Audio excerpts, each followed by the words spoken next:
Welcome back to the N&M podcast channel, and we've got another week's round of fixtures for this coming weekend after the international break. And tonight is score predictions. Yet again, we don't manage to get many right.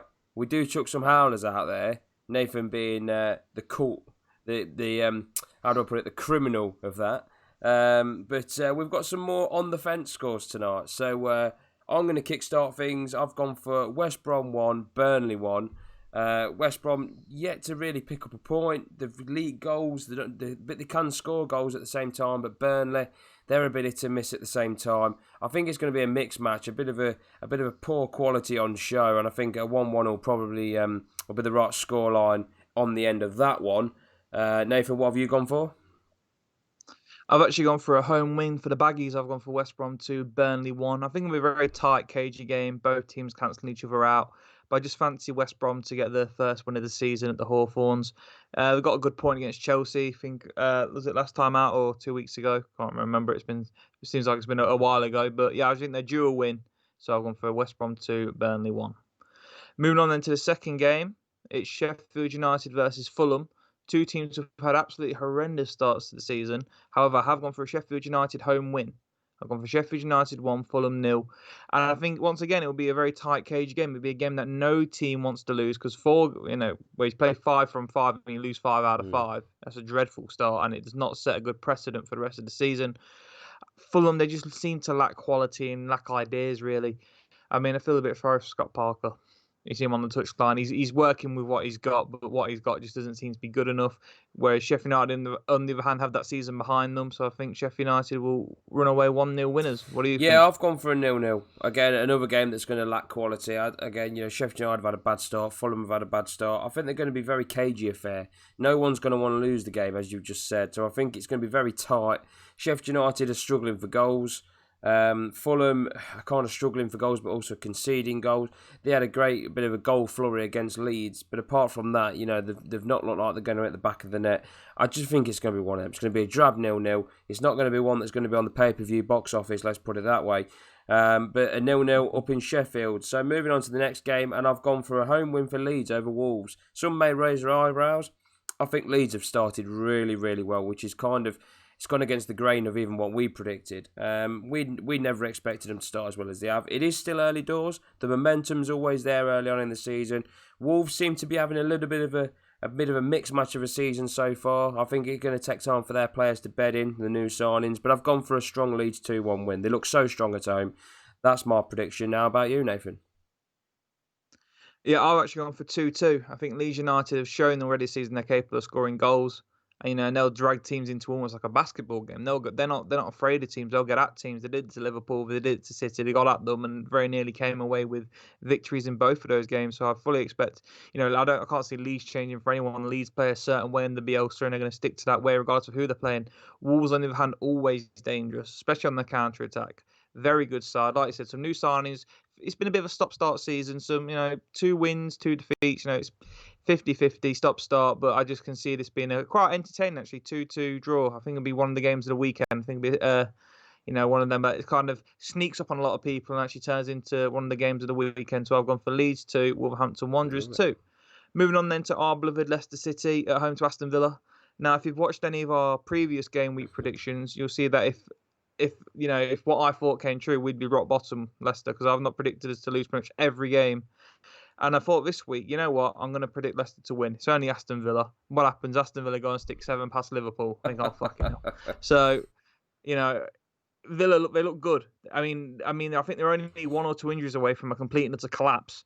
So I don't think they have the greatest depth in the world. But as things stand, they look good. Some Ross Barkley, Bertrand Traore, Jack Grealish, Ollie Watkins got a hat-trick the other day.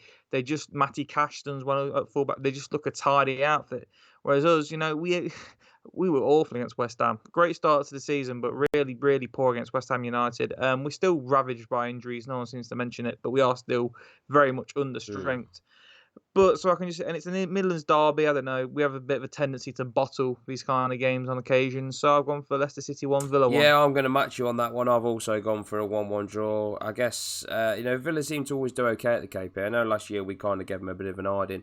But apart from that, most of the times that they do come down to the KP, they always seem to put up a fight, give us a game And I can't recall many times where we've walked away with a positive result. So I expect us to share the points at the weekend. Like you say, we are struggling with injuries. Villa do seem stronger this year. Whether that's just a little bit of kind of an early season momentum, not momentum as such, but a bit of a boost from maybe winning the first game and so forth. Whether that'll carry on, I don't know. What type of Leicester will turn up, who knows? We know as well, seeing as 2 season ticket holders, that where Leicester are concerned, you just don't know what you're going to get sometimes. And I feel that maybe on this weekend. Could we come away with a win? Very much so. We've got a better side than Villa, in my opinion, but Villa always seem to make it difficult for us. So I've gone for a 1-1.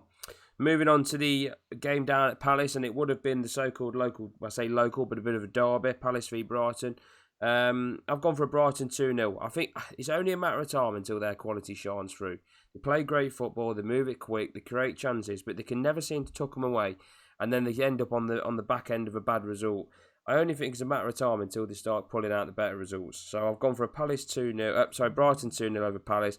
Again, like I've said before, Palace had a great start, but I don't think it's going to carry on for much longer. And I think this could be the start of that downward trend. So I've gone for a Brighton 2-0 over Palace. Over to you. Yeah, like you said, a bit of a derby. The Eagles versus Seagulls. There's no love lost between these two teams. I've actually gone for a home win. I've gone for a 2-1 Crystal Palace.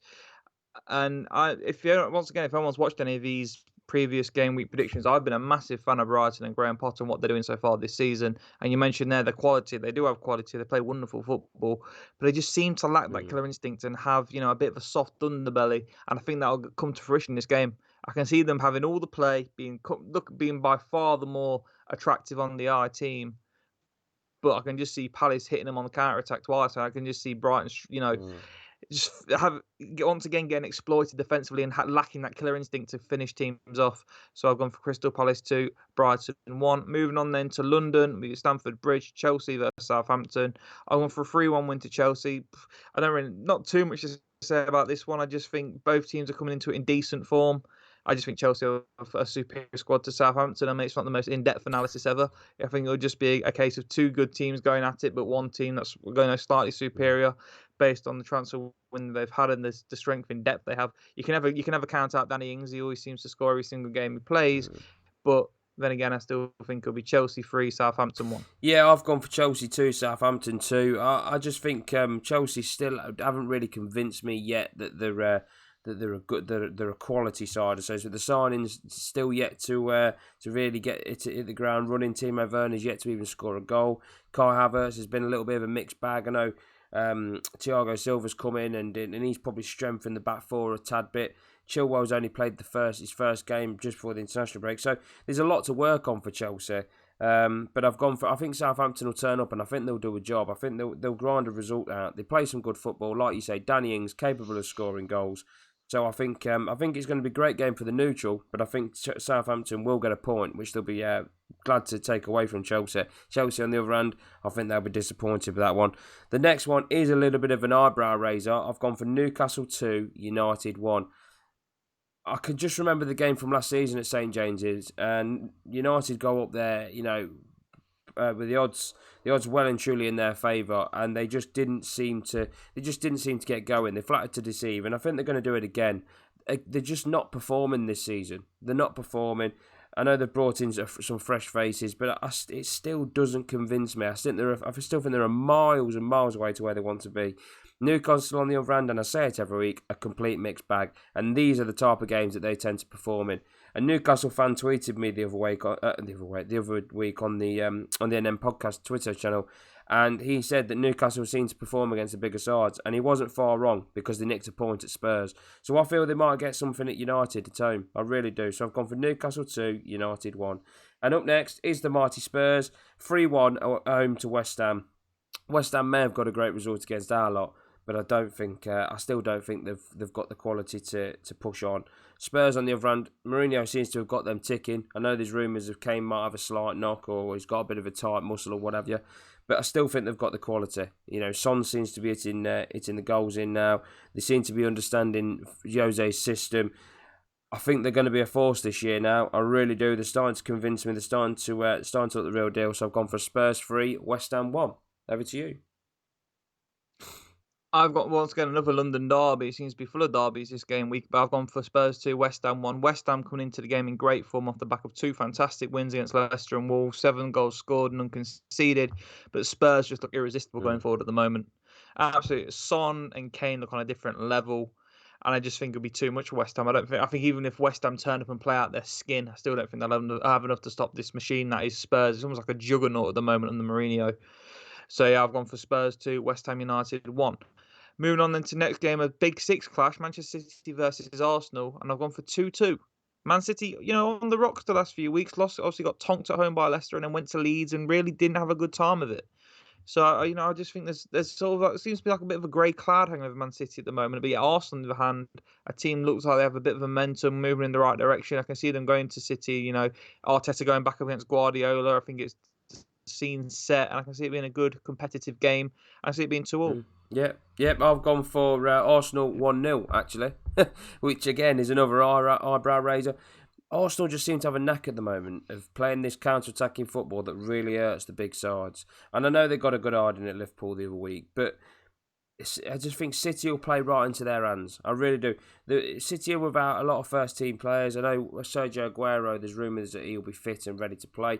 If he is, then it could be a complete different scoreline. But basing it on the fact that he's still injured and he won't be available, I just think that Arsenal will sit back as deep as they possibly can and hit him on the counter-attack. And Man City, they did it against us. We had a game plan. We went there and we exploited it. I think Arsenal do exactly the same. They've got the quality to do it. Aubameyang will thrive off that space in behind. And from the first game I've seen of Ruben Diaz, he doesn't seem to have a massive amount of pace. So, if the City play high and they try and break Arsenal down, I think Arsenal will hit them on the counter-attack. So I've gone for a City 0, Arsenal 1.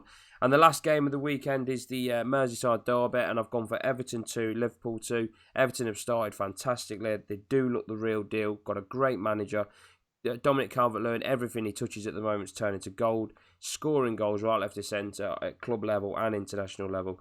So, they're going to be a real task for Liverpool. Liverpool, on the other hand, also do look a very good side. Again, they look to have strengthened. They play great football. I think it's just going to be an open flowing. There's going to be no fans. So I think there's going to be no pressure. It's just going to be an open flowing, great game. Bit like a basketball game, as you seem to refer to it many times. So I've gone for Everton 2, Liverpool 2. Over to you, Nate, to finish us off.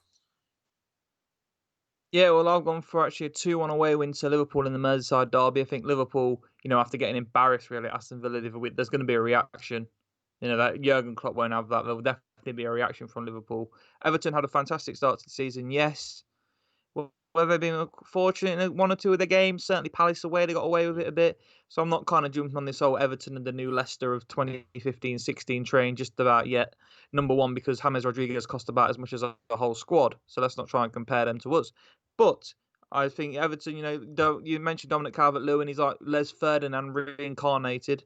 He seems to have, everything he touched turns to goal. So you can't count Everton out. They'll be very dangerous opposition. But I think Liverpool will be bang on the money, really trying to put right the wrong of what happened before the international break. I can see them running out 2-1 winners on Merseyside.